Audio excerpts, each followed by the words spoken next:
नमस्कार, स्वागत है आपका। आप देख रहे हैं हर खबर पंजाब और मैं हूं आपके साथ अनाज शर्मा। शुरुआत करेंगे बुलेटिन की विस्तार से। रक्षा मंत्री राजनाथ सिंह ने अपनी पार्टी के प्रचार प्रसार के लिए फतेहगढ़ साहिब में पहुंचे, जहां पर उन्होंने एक विशाल रैली को संबोधित किया। इस दौरान बीजेपी के कई कार्यकर्ता उनके समर्थन में पहुंचे, तो वहीं उन्होंने जनता से बीजेपी के पक्ष में वोट देने की अपील की। वहीं रैली में हजारों की संख्या में जनसैलाब भी उमड़ा।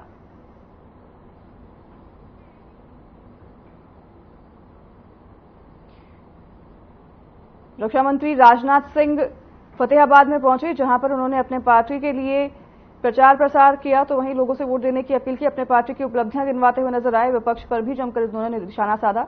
इस दौरान काफी संख्या में लोगों का जमावड़ा देखने को मिला, लोगों का हुजूम देखने को मिला। जनता के बीच अपना संबोधन देते हुए राजनाथ सिंह ने अपने पार्टी की तमाम उपलब्धियां गिनाई। पार्टी के कार्यकर्ता भी इस दौरान मौजूद रहे और तस्वीरें आप देख रहे हैं। राजनाथ सिंह के संबोधन को सुनने के लिए काफी संख्या में लोग यहां पर पहुंचे थे। 1 जून को आपको बता दें कि पंजाब में चुनाव होने जा रहे हैं। इसको लेकर पार्टियां पूरी तैयारियां कर रही हैं। राजनाथ सिंह भी प्रचार प्रसार करने पहुंचे फतेहगढ़ में और इस दौरान उन्होंने जमकर विपक्ष पर निशाना साधा। बीजेपी के कार्यकर्ता भी इस दौरान मौजूद रहे। काफी संख्या में लोगों का हुजूम भी देखने को मिला।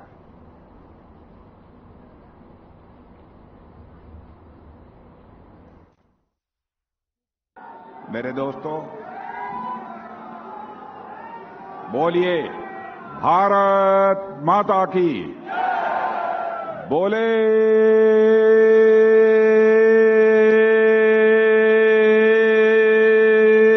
सोनिया।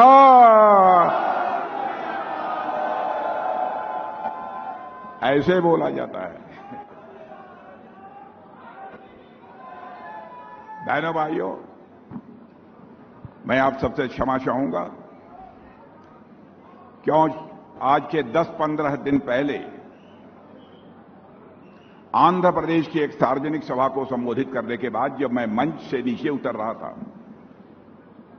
उस समय ही हमारे पैर में चोट लग गई थी। वैसे 10, 12, 14 मिनट खड़े होकर मैं बोल सकता हूं, लेकिन डॉक्टर ने मना किया है।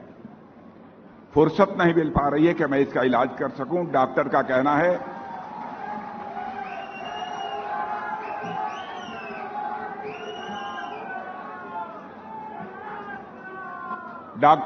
है कि कम से कम 7 डेज, 7 दिन आप आराम करिए, नहीं तो यह जल्दी ठीक नहीं होगा। मैंने कहा कि जब तक तीसरी बार नरेंद्र मोदी जी भारत के प्रधानमंत्री नहीं बन जाएंगे, तब तक मैं भी बराबर बोलता ही रहूंगा, चलता ही रहूंगा, रुकूंगा नहीं।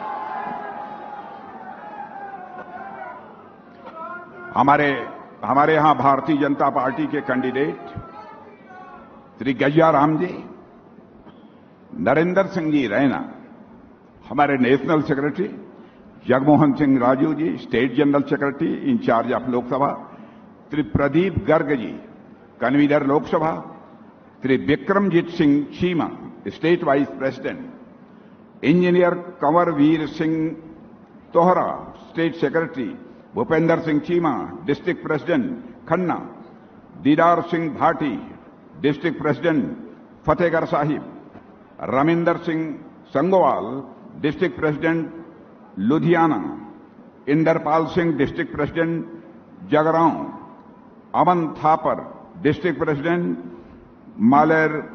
मालेरकोट कोटला, गुरदीप सिंह भाटी, कन्वीनर खन्ना, एंड कीर्ति भाई Solanki, member of parliament Rajya Sabha.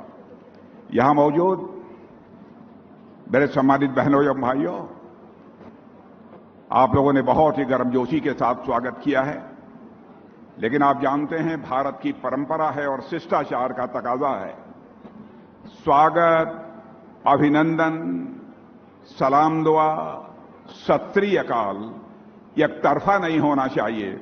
इसलिए मैं भी शीश झुकाकर आप सभी बहनों भाइयों का हार्दिक अभिनंदन करता हूं और आप सभी का मैं स्वागत करता हूं। बहनों भाइयों, जब भी मैं पंजाब आता हूं या पंजाब का नाम मुझे याद आता है,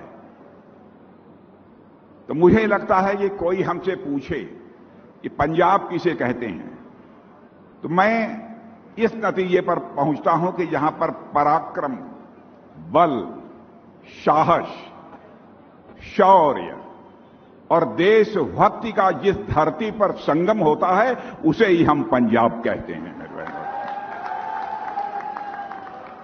यह धरती गुरु नानक देव जी के धर्म, ज्ञान और यह दर्शन की धरती है।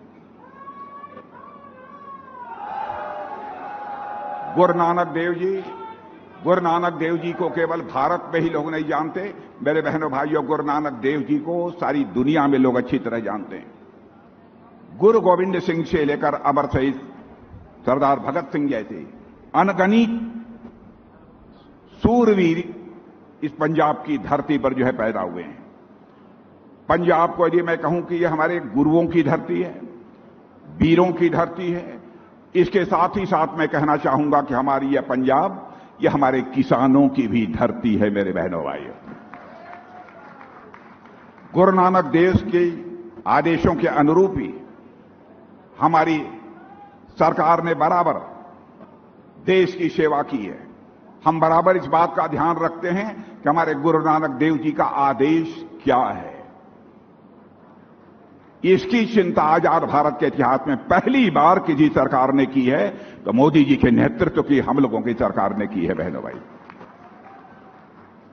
अब सरकार ने किया क्या है मुझे लगता है आप सबको बहुत ज्यादा बतलाने की जरूरत नहीं है। आप सबको मालूम है करतारपुर कॉरिडोर हमारी सरकार ने बनाया, हरमिंदर साहब में वहां से विदेशी चंदों पर रोक थी। इस रोक को भी यदि पहली बार किसी ने समाप्त किया है तो हमारी सरकार ने किया है। हमारे गुरुओं के प्रकाश पर्व को पूरी श्रद्धा के साथ केवल भारत में ही नहीं मनाया जाता है बल्कि दुनिया के दूसरे देशों में भी यह प्रकाश पर्व मनाया जाता है। हमने साहिबजादों की स्मृति में 26 दिसंबर को वीर बाल दिवस के रूप में मनाने का फैसला किया है तो हमारी सरकार ने किया है मेरे बहनों भाई। सिख धर्म का सम्मान जितना भी किया जाए बहनों भाइयों मैं कम मानता हूं। और मैं तो कहना चाहता हूं सिख और हिंदू दोनों भाइयों को इस सच्चाई को समझ लेना चाहिए। यदि सिख समाज के लोगों ने अपना बलिदान न दिया होता बहनों भाइयों तो शायद आज हमारी भारतीय संस्कृति जो हमारी है इसे हिंदुस्तान की वह शेष न बचती। इसलिए मैं कहता हूं कि भारत सदैव उनका ऋणी है। लेकिन यहां पर आम आदमी की पार्टी की सरकार है। आम आदमी की पार्टी की सरकार कैसा काम कर रही है आप लोगों को ज्यादा बतलाने की जरूरत मुझे नहीं है। दिल्ली में भी आम आदमी की पार्टी की सरकार है लेकिन आम आदमी पार्टी के नेता शराब घोटाले के मामले में जेल चले गए। बहनों भाइयों भारत का इतिहास है और मैं यह मानता हूं किसी भी लीडर के अंदर यह मॉरल करेज होना चाहिए, नैतिक साहस होना चाहिए। अपनी पब्लिक लाइफ में एक बार भी कोई आरोप लग जाता है, कोई एलिगेशन लग जाता है तो डंके की चोट पर उसे अपने पोस्ट से त्याग पत्र दे देना चाहिए और कहना चाहिए कि जब तक मैं आरोप मुक्त नहीं हो जाऊंगा तब तक मैं किसी भी सूरत में अपने पद को स्वीकार नहीं करूंगा। यह होती है मॉरलिटी, यह होती है नैतिकता। लेकिन आम आदमी पार्टी के नेता केजरीवाल जी शराब घोटाले के मामले में जेल चले गए। उसके बाद भी कहते हैं कि हम अब मुख्यमंत्री की कुर्सी पर बने रहेंगे। बहनों भाइयों कहते हैं कि हम जेल के अंदर से काम करेंगे। Office from work, office from work तो मैंने सुना था, वर्क फ्रॉम ऑफिस यह तो मैंने सुना था। वर्क फ्रॉम ऑफिस यह तो हमने सुना था, वर्क फ्रॉम होम यह तो हमने सुना था, लेकिन वर्क फ्रॉम जेल यह पहली बार मुझे सुनने को मिल रहा है, पहली बार मैं देख रहा हूं। और बाहर आकर डंके की चोट पर बोल रहे हैं। बहनों भाई जिस पार्टी के नेता का यह चरित्र हो वह पार्टी कैसी होगी।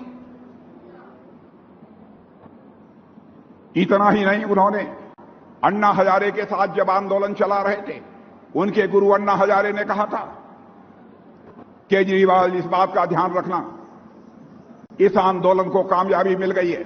कांग्रेस के करप्शन के खिलाफ हमारा यह आंदोलन था, लेकिन इसका राजनीतिक लाभ नहीं उठाया जाना चाहिए, इसलिए कोई पॉलिटिकल पार्टी मत बनाना। केजरीवाल ने अपने गुरु की बात नहीं मानी, अन्ना हजारे की बात नहीं मानी, और उन्होंने आम आदमी पार्टी बना ली। और बहनों भाइयों, मैं यह भी बतलाना चाहता हूं, इन्होंने यह भी कहा था, मुख्यमंत्री मैं बन जाऊंगा तो कभी मैं सरकारी बंगले में, गवर्नमेंट के बंगले में नहीं रहूंगा। लेकिन आज उन्होंने मुख्यमंत्री आवास को एक शीश महल की तरह बनवा लिया। जनता की गाढ़ी कमाई, करोड़ों रुपए लगा दी उसमें। और इतना ही नहीं, आपने देखा होगा कि इन्हीं की पार्टी की मेंबर ऑफ पार्लियामेंट, राज्यसभा की सांसद स्वाति मालीवाल को इनके घर में, इनकी मौजूदगी में लात घूसों से पीटा गया, उसके बाल खींचे गए। ऐसा व्यक्ति आकर देश की जनता के सामने भाषण कर रहा है।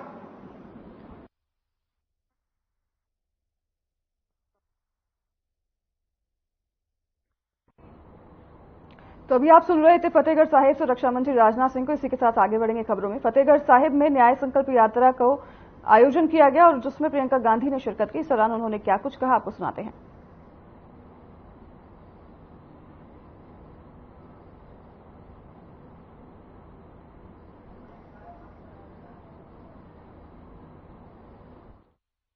वाहिगुरु जी दा खालसा, वाहिगुरु जी दी फतेह। सत श्री अकाल। श्री अमर सिंह जी, श्री देवेंद्र यादव जी, श्री राणा जी, श्री गुरकीरत सिंह जी, श्री कुलजीत सिंह नागरा जी, श्री रणदीप सिंह नाभा जी, श्री चेतन चौहान जी, मंच पर विराजमान सभी कांग्रेस के नेतागण, सभी पदाधिकारी, सचिव, महासचिवगण और मेरे कार्यकर्ता भाई बहनों, मेरे प्यारे भाइयों, मेरी प्यारी बहनों, आप सबका इस सभा में बहुत बहुत स्वागत।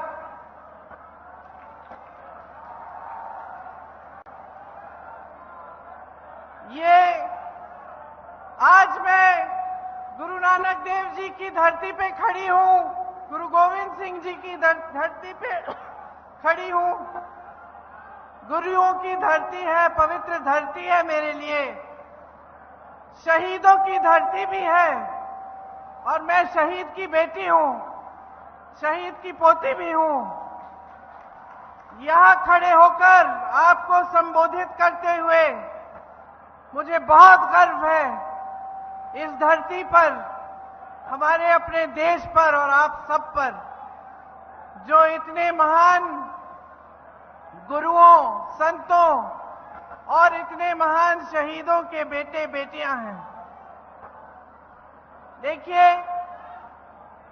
चुनाव का मौका है, आपके सामने जितने भी नेता आते हैं, चुनाव के बारे में आपसे चर्चा करते हैं। मैं भी इसी संदर्भ में आई हूं, लेकिन मैं कुछ ऐसी बातें भी करना चाहती हूं जो थोड़ी चुनाव से आगे, थोड़ी गहरी बातें हैं, जो मैं चाहती हूं कि आप सब गहराई से समझें। मैं जानती हूं कि ये किसानों का प्रदेश है, किसानों की धरती है। किसानों ने ही हमारे देश को बनाया। आपकी मेहनत, आपके खून पसीने ने ही इस देश की धरती को सींचा है, हमें आत्मनिर्भर बनाया है। और हमारी राजनीति में स्वतंत्रता आंदोलन से पहले से भी हमेशा एक परंपरा रही है, किसानों के आदर करने की परंपरा, जिसमें हर नेता, चाहे किसी भी पार्टी का होता था, समझता था कि हमारा देश किसानों का देश है। जो सरहद पे हमारी रक्षा करते हैं वो भी किसान के बेटे हैं। जो हमारे पेट भरते हैं, हमारे अन्नदाता हैं, वो किसान हैं। जिन्होंने इस धरती को सींचा है वो किसान है। और क्योंकि ये बात समझते थे तो हमारी राजनीति में हमेशा, हमारी विचारधारा में हमेशा ये एक सच्चा गहरा आदर रहा देश के किसानों के लिए, आप सबके लिए। लेकिन पिछले 10 सालों से जो सरकार केंद्र में चल रही है, मोदी जी की जो सरकार है, उसमें हमने देखा कि ये जो किसानों की बात करते हैं, आपके सम्मान, आपकी आदर की बात करते हैं, वो सिर्फ मुंह बोली बातें हैं।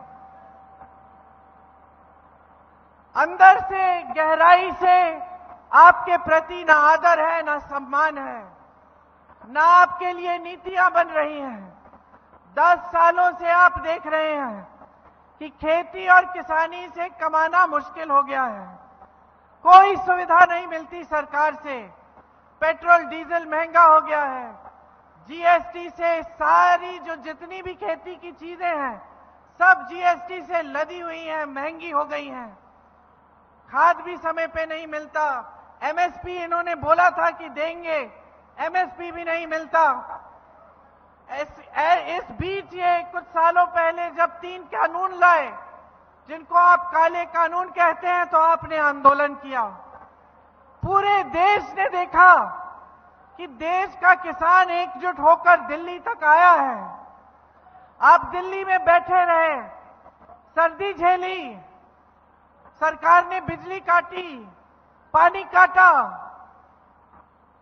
कांटे बिछा दिए आपके सामने। आप झुके नहीं, आप बैठे रहे, संघर्ष करते रहे। आप में से 600-700 किसान शहीद हुए, लेकिन मोदी जी ने पलकें नहीं झपकाई, बाहर नहीं आए। आपका आंदोलन चलता रहा, आप संघर्ष करते रहे। जब उत्तर प्रदेश का चुनाव आ रहा था, जब वोटों का समय आया, तब मोदी जी पीछे हटे। जब तक आप शहीद हो रहे थे, जब तक आप आंदोलन कर रहे थे, तब तक आपको देशद्रोही का दर्जा दिया, आपको आतंकवादी कहा, आपसे मिलने नहीं आए, आपकी सुनवाई नहीं की। ये सोचा तक नहीं कि इस देश के लाखों किसान मेरे दरवाजे तक आए हैं। कुछ तो होगा इनकी बात में, होगी इनकी बात, कुछ तो सुनवाई होनी चाहिए। ये सोचा तक नहीं, आपको बुलाया तक नहीं अपने दरवाजे तक, आपको दिल्ली के अंदर आने नहीं दिया। ये सच्चाई है इस सरकार की कि चुनावी मंच पर आकर आपको बड़ी बड़ी बातें बताएंगे, कह देंगे कि एमएसपी मिलेगा आपको, कह देंगे कि आपकी आमदनी दुगनी हो जाएगी, लेकिन सच्चाई ये है कि आपका इतना भी आदर नहीं है। सच्चाई ये है कि भाजपा के नेताओं को पंजाब का जज्बा समझ में ही नहीं आता। जो पंजाब ने इस देश को दिया है, जो आप सब ने इस देश को दिया है, सिर्फ खेती किसानी से नहीं, अपनी शहादत से, अपनी वीरता से, अपनी शौर्यता से, ये इनकी समझ से बाहर है। इसको समझने के लिए गहराई चाहिए होती है। इनकी सारी की सारी नीतियां बड़े खरबपतियों के लिए बनती हैं। ये जो 3 कानून लाने वाले थे, ये सिर्फ बड़े बड़े खरबपतियों के लिए लाने वाले थे। हर जगह आप देखें तो सारी नीतियां सिर्फ बड़े बड़े खरबपतियों की मदद के लिए बन रही हैं। आज अगर किसान संकट में है तो इनकी नीतियों की वजह से है। आज अगर महंगाई चरम पे है और सब तरस रहे हैं, मेरी बहनें दुकान जाती हैं, कुछ खरीद नहीं पाती, आपको अपने बच्चों की फीस भरनी पड़ती है, फीस नहीं भर पाते। आपको बच्चों की शिक्षा करानी है, वो मुश्किल हो गया है। बेटी की शादी करनी है, कर्ज लेना पड़ता है। हर तरफ से संकट ही संकट है, संघर्ष ही संघर्ष है। आज 70 करोड़ नौजवान इस देश में बेरोजगार हैं। 70 करोड़ नौजवान बेरोजगार हैं और बेरोजगारी 45 सालों में सबसे ज्यादा आज है।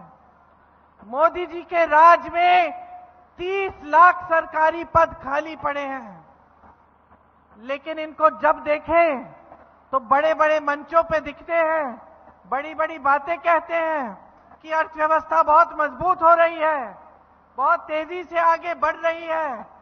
तो मैं आपसे पूछना चाहती हूं कि अगर अर्थव्यवस्था इतनी तेजी से आगे बढ़ रही है, अगर देश में तरक्की ही तरक्की आ रही है, तो आपके जीवन में तरक्की क्यों नहीं आई है? तो आपके बच्चों को रोजगार क्यों नहीं मिला है? तो महंगाई इतनी क्यों हो गई है कि आप अगले दिन के बारे में सोच नहीं सकते कि किस तरह से आप गुजारा करेंगे?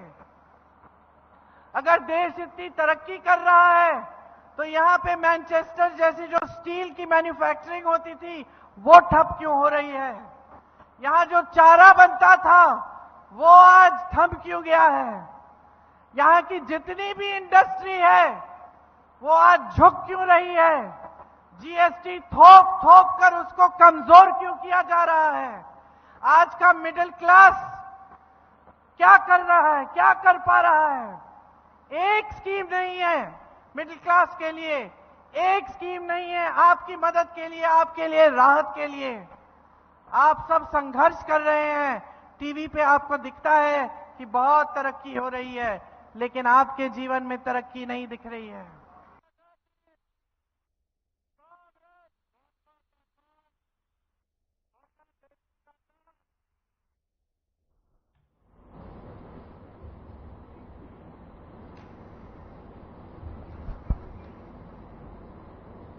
बसी पठाना थाने की पुलिस ने वकील रवि कुमार और उनके एक रिश्तेदार गुरप्रीत सिंह को 25 किलो पोस्त के साथ गिरफ्तार किया है। थाना बसी पठानों के SHO sub inspector Narpinder Pal Singh ने बताया कि पुलिस पार्टी ने बहेड़ घूमनगढ़ रोड पर कार सवार रवि कुमार और गुरप्रीत सिंह की तलाशी ली तो कार से 25 किलो पोस्त बरामद हुआ।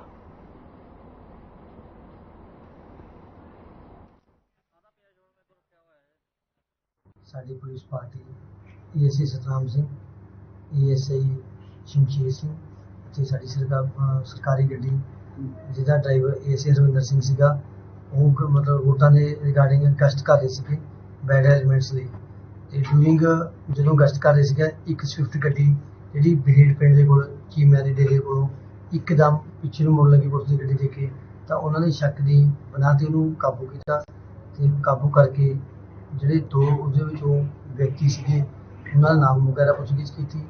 ਨਾਮ ਵਗੈਰਾ ਪੁੱਛਗਿੱਛ ਕਰਨ ਤੋਂ ਬਾਅਦ ਉਹਨਾਂ ਦੀ ਗੱਡੀ ਦੀ ਤਲਾਸ਼ੀ ਲਈ। ਤਲਾਸ਼ੀ ਨਾਲ ਉਸ ਗੱਡੀ ਦੇ ਵਿੱਚੋਂ 25 ਕਿਲੋ ਭੁੱਕੀ ਬਰਾਮਦ ਹੋਈ। ਅਤੇ ਜਿਹੜਾ ਰਵੀ ਕੁਮਾਰ ਹੈਗਾ, ਇਹ ਪੇਸ਼ੇ ਵਜੋਂ ਵਕੀਲ ਹੈਗਾ, ਜਿਹੜਾ ਇੱਥੇ ਥਾਣਾ ਮਤਲਬ ਫਤਿਹਗੜ੍ਹ ਸਾਹਿਬ ਡਿਸਟ੍ਰਿਕਟ ਦੇ ਵਿੱਚ ਪ੍ਰੈਕਟਿਸ ਕਰਦਾ ਹੈ। ਅਤੇ ਇਸ ਤੋਂ ਇਲਾਵਾ ਜਿਹੜੀ ਗੱਡੀ ਆ ਉਹ ਉਸਦੇ ਨਾਂ 'ਤੇ ਹੈ ਜਾਂ ਨਹੀਂ, ਉਹ ਅਸੀਂ ਰਿਕਾਰਡ ਚੈੱਕ ਕਰਵਾ ਰਹੇ ਹਾਂ। ਅਤੇ 25 ਕਿਲੋ ਜੋ ਭੁੱਕੀ ਬਰਾਮਦ ਹੋਈ ਆ, ਅਸੀਂ ਉਹਦੀ ਬਰਾਮਦ ਕੀਤੇ ਮੁਕੱਦਮਾ ਨੰਬਰ 47 ਮਿਤੀ 24/5/24 ਅੰਡਰ ਸੈਕਸ਼ਨ 15/85 ਐਕਟ ਦਰਜ ਰਜਿਸਟਰ ਕੀਤਾ ਹੈ। ਇਹ ਕਿੱਥੇ ਦਾ ਰਹਿਣ ਵਾਲਾ ਹੈਗਾ ਜੀ? ਇਹ ਬੇਸਿਕਲੀ ਕੋਟਲਾ ਫਾਜ਼ਿਲ ਦਾ ਰਹਿਣ ਵਾਲਾ ਹੈ ਤੇ ਹੁਣ ਨੇ ਇੱਥੇ ਕੋਠੀ ਲਈ ਹੈ, ਜਿੱਥੇ ਬਹੇੜ ਪਿੰਡ ਦੇ ਵਿੱਚ ਕੋਠੀ ਲਈ ਹੈ। ਜੋ ਇਹਦੇ ਨਾਲ ਫੜਿਆ ਗਿਆ ਉਹ ਕੀ ਲੱਗਦਾ ਹੈ ਇਸ? ਉਹ ਇਹਦੇ ਹੀ ਰਿਸ਼ਤੇਦਾਰ ਹੈ। ਤੇ ਸਰ ਕਿੰਨੇ ਦਿਨ ਦਾ ਰਿਮਾਂਡ ਮਿਲਦਾ ਜੀ? ਇਹ ਸਾਨੂੰ ਅਸੀਂ ਅੱਜ ਕੋਰਟ 'ਚ ਪੇਸ਼ ਕੀਤਾ ਜੀ। ਕੋਰਟ ਪੇਸ਼ ਕਰਨ ਵਾਲਾ ਜੱਜ ਸਾਹਿਬ ਨੂੰ ਸਾਰੇ ਹਾਲਾਤਾਂ ਬਾਰੇ ਜਾਣੂ ਕਰਾਇਆ ਅਤੇ ਰਿਮਾਂਡ ਦੀ ਐਪਲੀਕੇਸ਼ਨ ਮੂਵ ਕੀਤੀ ਤੇ ਸਾਨੂੰ ਜੱਜ ਸਾਹਿਬ ਨੇ ਬਾਅਦ ਸੁਣਵਾਈ ਸਾਨੂੰ ਵਕੀਲ ਸਾਹਿਬ ਦਾ 2 ਦਿਨ ਦਾ ਰਿਮਾਂਡ ਪਹਿਲਾਂ ਵੀ ਕੋਈ ਮਾਮਲਾ ਦਰਜ ਹੈ? ਇਹਨਾਂ ਦਾ ਜਿਹੜੇ ਵਕੀਲ ਸਾਹਿਬ ਦੇ ਫਾਦਰ ਨੇ ਰਵੀ ਕੁਮਾਰ ਜੀ, ਉਹਦੇ ਫਾਦਰ ਦੇ ਖਿਲਾਫ ਪਹਿਲਾਂ ਵੀ ਕਈ ਮੁਕੱਦਮੇ ਐਨਡੀਪੀ ਸੈਕਟਰ ਦੀ ਦਰਜ ਹਨ। ਜੋ ਇਹਨਾਂ ਪ੍ਰੀਵੀਅਸ ਰਿਕਾਰਡ ਆ ਉਹ ਨਸ਼ਾ ਤਸਕਰੀ ਨਾਲ ਜੁੜਿਆ ਹੋਇਆ।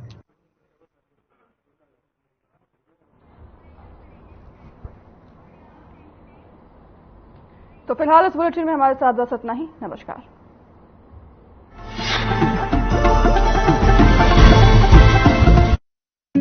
Hey mom, hey, look, I can download a song really